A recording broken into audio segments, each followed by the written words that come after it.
Hey everybody, what is going on? Hexlex here. I got another Master Duel video for you. Coming at you with yet another sprite deck. Wouldn't be me if I wasn't, but this one was actually inspired from a list I saw in a Duel Live recently. I saw somebody playing Adventure Prank Sprite. And it kind of made me realize, like, oh yeah, that's another variant of this deck. It's actually quite good, and definitely another one that benefits from the Water Enchantress going to 3. I was kind of just thinking about playing like a general Prank Kids deck, but as I was building the list, just regular Adventure Prank Kids, I was looking at it and I was like, you know, I kind of feel like this might just be better as a sprite deck. Like, it's kind of wild to think, because if you think back like a little over 2 years ago, you know, Prank Kids was like, Adventure Prank Kids was dominant. It was like arguably the best second Master Duel at the time. A lot of people talk about, you know, Halki Fibrax, the Auroradon combo deck, but I remember when it came to both laddering and tournament results, Adventure Prank Kids was putting up more consistent results and was therefore higher tiered, from what I recall. I could be misremembering, but how the mighty have fallen. The Prank Kids board of the Adventure Prank board of Battle Butler plus the Wandering Griffin Rider, you know, might have been enough a little over 2 years ago, but in 2024, Yu-Gi-Oh! Doesn't really quite get you there. It's just not often enough. So that's where I really like the addition of the Sprite engine, not just because, again, I like Sprite cards, but also because it not only helps add to your end board, because sometimes you can end on Prank Kid stuff and Sprite stuff. You might just have to sequence it in a different order than you're used to, the Sprite stuff or the Prank stuff, but you can possibly end on both. But furthermore, if you get disrupted doing your Prank Kid stuff, then you can often just pivot into a Sprite board, which is the strength of a lot of Sprite variants, right? So it can also be, you know, pretty beneficial to have the Griffin Rider up as an Omni Negate, not only for your opponent's turn, but also through your combo lines, not only as a Prank Kids deck, but as a Sprite deck. So we are playing just enough of a Prank Kids engine to be able to do a full combo line. The only Prank Kid I'm playing 3 of is Dropsies, because of course this one is the level 2, right? But we are still playing 3 Place as well to be able to search out the Dropsies slash another Prank Kid if we need to, as well as one-ofs of, you know, pretty much the rest of the Prank Kids main deck monsters, as well as the Place here, or the Pranks rather, and the Pandemonium. We do have Battle Butler in the extra deck, as I've shown a couple of times here. Although I will say, again, as I alluded to before, Battle Butler is not only really difficult to summon in terms of the setup, you really have to go off uninterrupted a lot of the time to be able to get it, but the double board wipe, again, is really not what it used to be in modern 2024 Yu-Gi-Oh! More cards can protect against it, or negate it, or just don't really care if their board is wiped, because they combo, like they have like multiple phases, like multiple waves of bodies they can drop, where even if they have their board wiped, they can just recover anyway. That kind of a thing is just becoming more and more common, you know, as modern Yu-Gi-Oh! Goes on. So, but that said, this deck did still perform pretty well for me, and I'm quite eager to show some of these games off here in a moment. What else is there to say about this list? Like I said, we're on 3 Dropsies, because of the fact that it's level 2. We're on a pretty standard Prank Kids package here, just 1 of each red and carrot, as well as, of course, 2 of each blue and jet. The rest of the Sprite stuff you'd expect to see. Starters, including the Gamma Burst as well. For the additional Sprite Spell Trap, I see a lot of people on Double Cross, and I don't think Double Cross is a bad card, but when it comes to an additional Spell Trap to search that's not starter, I very much prefer the Gamma Burst, because, like, the Double Cross is pretty solid on turn 1 a lot of the time, but outside of that, I really just don't like seeing this card ever. Whereas Gamma Burst is like, you know, there's your OTK potential right there. That's going to really help you seal a lot of games. And even if it's turn 1 and you're looking for something to search that's not starter, it's not bad to add Gamma Burst for the potential, not even just the potential follow-up turn OTK, but you can also just set Gamma Burst, and like, you're going to end on some amount of level rank and link 2s, and you know, the Gamma Burst does make battling over them, well, you know, not really an option for your opponent. So that can be especially helpful if they try to like battle over your IP. You can use the Gamma Burst that you set, and then all of a sudden this has 2200 attack points, which doesn't die to a lot of things your opponent might try to just battle over it with, right? So ends up being pretty solid in that regard. I mean, really, you know, looking at this list here, a lot of it is really just what you would expect to see in a deck that's playing Adventure and Prank Kids and Sprite. If you wanted to, I think one of the main changes you can make to this list overall is just adding more cards to it, right? My current list is at 45 cards, but I wouldn't think it unreasonable to play this as like a 60 card deck, right? Like, if you maxed out on like the other Prank Kids names, well, you probably only want 2 Roxys, but so that'd be another like, what, 5 cards right there. You know, you can max out on some of the hand traps that we're not maxed out on. That'd be another 2 cards, plus maybe some more hand traps. You know, I'm already seeing a world where we could easily get this deck up to like 55 cards very quickly. And then you could add even more level 2 engine stuff if you wanted to as well. Like maybe more extenders like Nimbles or stuff, Nimble Beaver and the like. Or possibly Beckoning Beast and that kind of thing if you really wanted to. That'd be a bit much, I think, to do Beckoning Beast plus Prank Kids stuff, but the Nimbles would go well with the Adventure cards. So, and you could play Foolish Burial, you'd have a reason to play that. Yeah, I could very easily see a world where this deck gets up to 60 cards, but I decided to try to see how few I could get it down to, while still playing a solid amount of hand traps, and I think 45 is actually pretty decent. There are also a number of cards here that you're not looking to open that you search, like Prank Kids Pandemonium and Pranks, as well as, of course, the adventure stuff like Dracoback and the Griffin Rider and the Fateful. You don't always mind opening Griffin Rider or Fateful. Actually, you definitely don't mind opening Fateful in this list in particular because you can use Fateful with the Prank Kids stuff to chain block it against like the Ash Blossom, which is very, very nice. So definitely worth considering there. But yeah, I think that's going to pretty much cover the list here. Because Prank Kids is a list we haven't covered in some time, I will go ahead and break it down card by card, then we'll take a look at some of these replays that we got here for today. So we're on 2 Effect Veiler, 1 Prank Kids Fansies, 3 Maxi, 3 Prank Kids Dropsies, 1 Melfi Caddy, 2 Sprite Blue, 2 Sprite Jet, 1 Sprite Red, 1 Sprite Carrot, 1 Melfi Penny, 3 Ash Blossom and Joyous Spring, 1 Prank Kids Lampsies, 3 Water Enchantress of the Temple, 1 Prank Kids Roxys, 1 Wandering Griffin Rider, 1 Nibiru the Primal Being, 3 Rite of Artemisir, 1 Dracoback the Rideable Dragon, 3 Prank Kids Place, 1 Prank Kids Pranks, 1 Fateful Adventure, 2 Call by the Grave, 1 Prank Kids Pandemonium, 1 Crossout Designator, 2 Sprite Starter, 1 Sprite Gamma Burst, and then 2 Infinite Impermanents. And that's going to do it for our 45-card main deck. For the extra deck, we're on 1 Prank Kids Battle Butler, 1 Herald of the Arclight, 1 Melfi of the Forest, 2 Gigantic Sprite, 1 Downer Magician, 1 Divine Arsenal Zeus Sky Thunder, 1 Prank Kids Meow Meow Moo, 1 Prank Kids Doodle Doodle Doo, 1 Prank Kids Bow Wow Bark, 1 IP Masquerena, 2 Sprite Elf, 1 SP Little Knight, and then 1 Mech Knight Crusadia Avermax. So there's our list. Let's go ahead and see these duels now. Okay, our first game is going to be against Hero. Hero, of course, about to get a pretty nice boost from the upcoming ban list update here, so definitely going to be seeing more of them on the latter when that happens.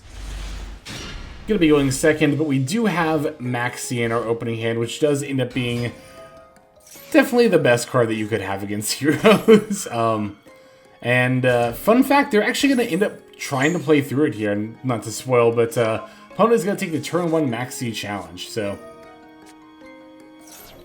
I was a little surprised about that, honestly, because, I mean, like I said, you know, Maxi, very, very good against Heroes. They're very, very susceptible to it.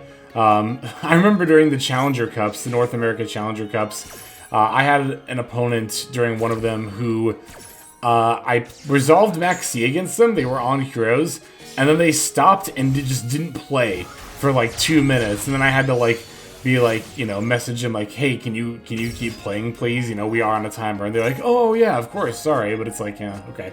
Wonder why you stopped. Anyway, so we did find the Nibiru here, which is pretty nice. Of course, notably good against Heroes, but my opponent going into the Maxi here is probably going to be anticipating that I will drop a Nibiru at some point, and I imagine we'll be playing around it. So they're going to Miracle Fusion here, going for the Elemental Hero Sunrise, and I thought Heroes typically only played 1 Miracle Fusion, so I was a little surprised to see the Sunrise add another copy here.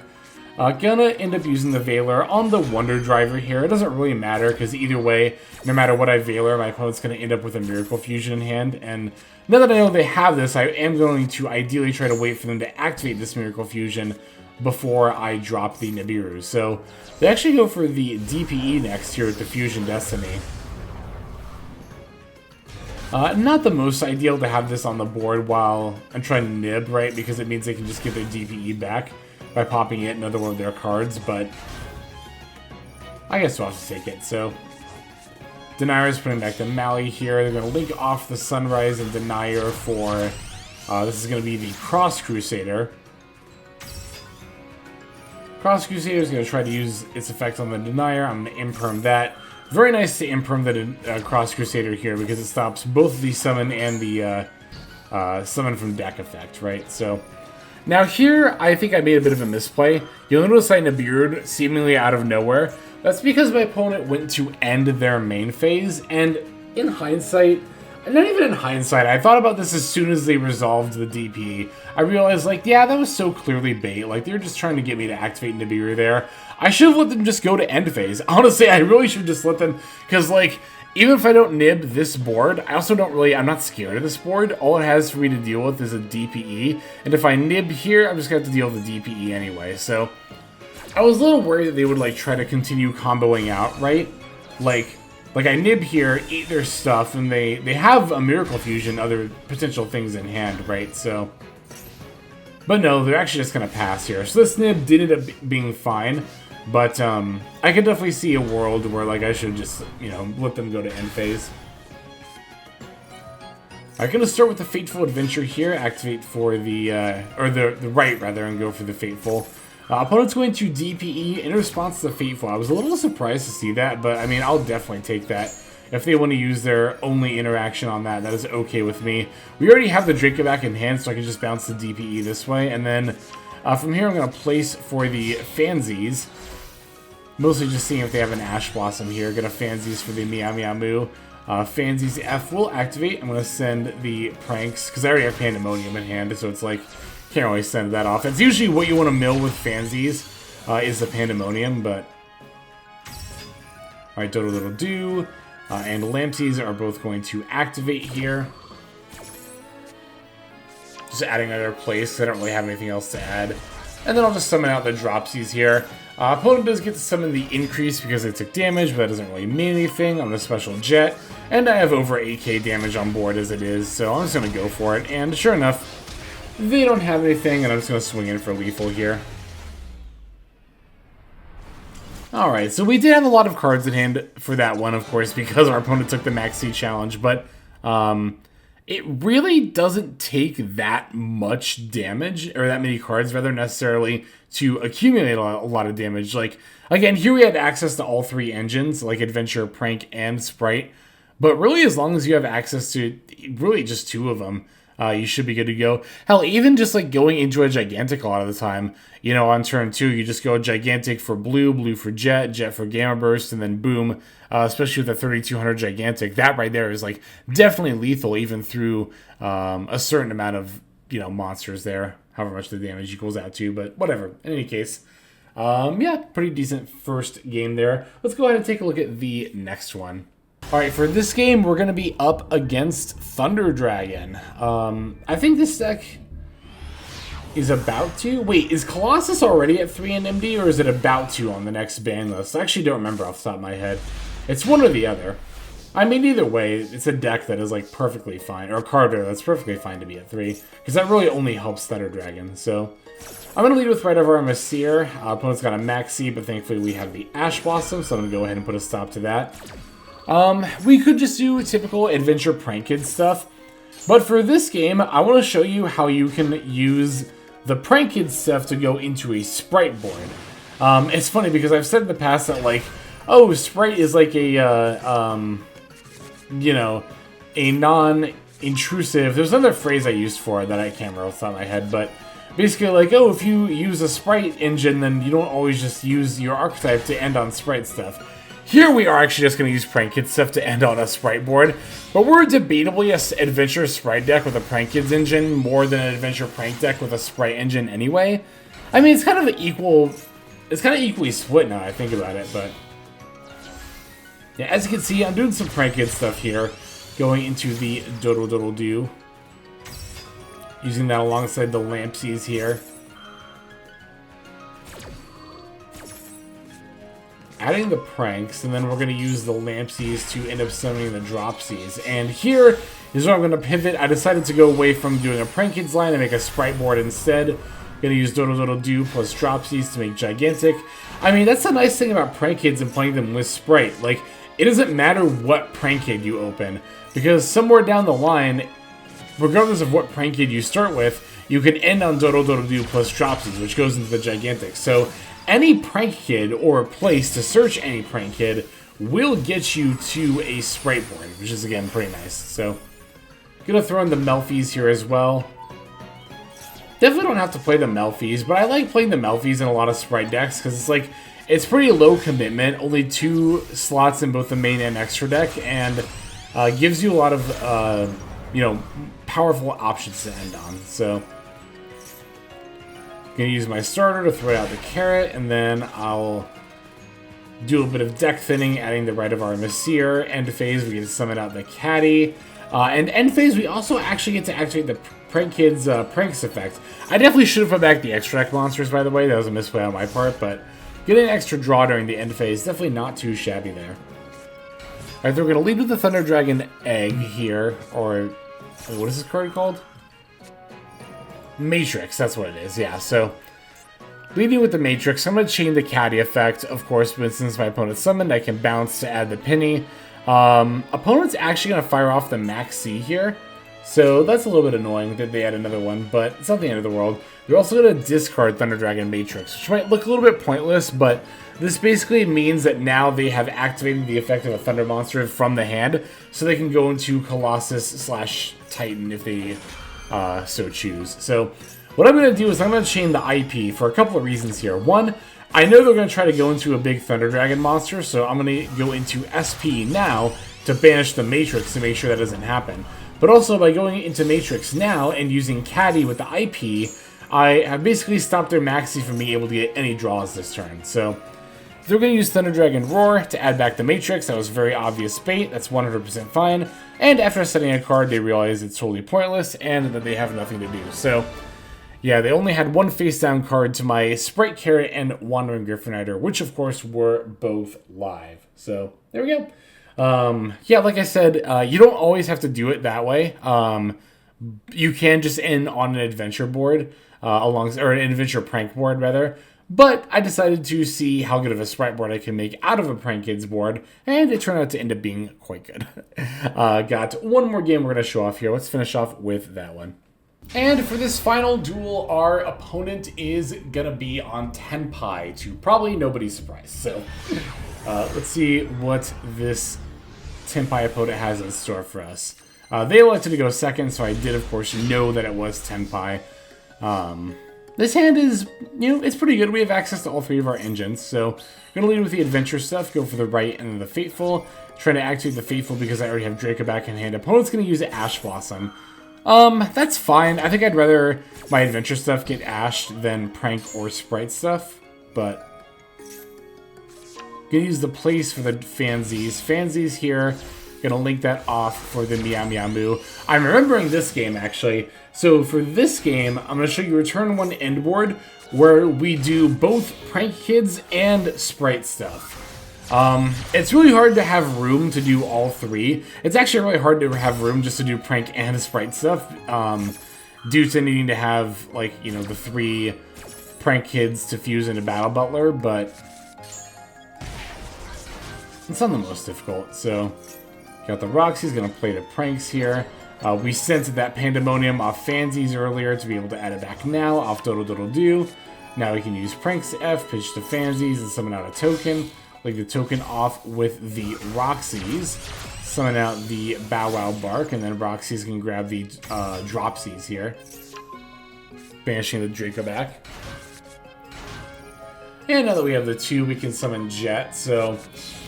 So basically, Bow Wow Bark Dropsies and then the set Pandemonium is your Prank Kids end board. That'll let you summon Battle Butler and then get multiple board wipes with it, using Meow Meow Moo during your opponent's turn. But like I said, here I can also make some sprite stuff, so I figured why not, let's try it out. Excuse me. So I'm going to sprite for blue to add the carrot. I can overlay blue plus carrot into the Melffy of the Forest to add that to the end board. Melffy of the Forest F to add, or rather add the Melffy Caddy to the end board. Gonna link off the 2 Xyz monsters here to go for IP Masquerena under the Bow Wow Bark. Then I can use Starter to put out the red, set the Pandemonium, and then I can special Caddy. So there you go.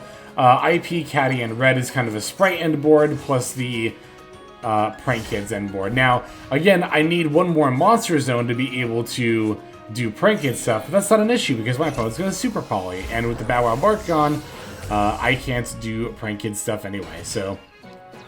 Yeah, it's a shame they had Super Poly here. I do get to summon the Herald of the Arclight during their draw phase, which is kind of nice to have that set up earlier, rather than later, but... Obviously would have much rather been able to do this, plus also go into a Battle Butler. Alright, Sangen summoning coming down here. They're going to try to Raigeki my board. I'm going to use the Herald of the Arclight here to stop that.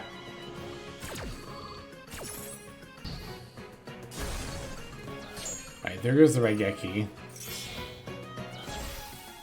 I'm going to end up using the SP here. I ended up using it in an open game state, just to get rid of the Sangen summoning before it could activate.